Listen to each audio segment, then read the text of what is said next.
वतीने, माझ्या कुटुंबाच्या वतीने, माझ्या संघटनेच्या वतीने सर्वांना 9 ऑगस्टच्या हार्दिक शुभेच्छा। या 9 ऑगस्ट जागतिक आदिवासी दिवस आज आपण सिन्नर तालुक्यात साजरा करतोय, कारण हा तालुका एका आदिवासी क्रांतिकारकाचा तालुका आहे, हे पण आपण विसरलं नाही पाहिजे। आद्य क्रांतीवीर बागोजी नाईकांचं हे पुण्यस्थळ आहे आणि या पुण्यस्थळावरती विद्रोही आदिवासी महासंघाने विद्रोह घडवून आणण्यासाठी हा कार्यक्रम इथे ठेवलेला होता। कारण इथं फक्त हा कार्यक्रम सिन्नर पुरता मर्यादित नाही ठेवायचा आहे, हा कार्यक्रम महाराष्ट्रापुरताच, महाराष्ट्राच्या बाहेर सुद्धा विद्रोह घेऊन जायचे। याचं कारण आहे, याचं कारण सांगतो मी तुम्हाला।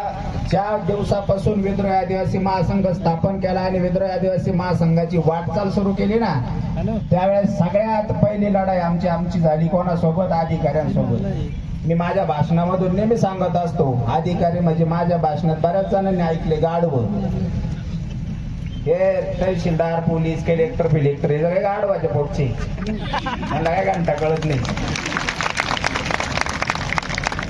तर विशेष गोष्ट वाटली म्हणजे घरकुला आले, आपल्या समाजाला घरकुला आल्यावर तर ते ग्रामसेवक यांच्यापाशी बोंबलत, जागा नाही भाऊ आपल्या गावात, गावठाणात जागा नाही, घर देता येणार नाही। मग गावठाणात काय तुझा बाप पुरला, आई पुरली, कोण पुरलो होतो? मग ते गावठाणा खारक्षित झालं देताना कोणाला?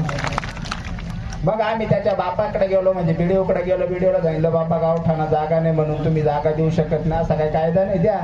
ते म्हणलं आपल्याला तर काही कळत नाही होत। शेवटी आम्हाला या टीमला बसून एक तास सांगावं लागलं। पहिलीच्या पोराला कसं सांगतो 1 2 3 4 सांगायला लागत, तसं त्याला सांगावं लागलं, या कायद्यात असं आहे, त्या कायद्यात तसं आहे। मग ते म्हणतात असं आहे,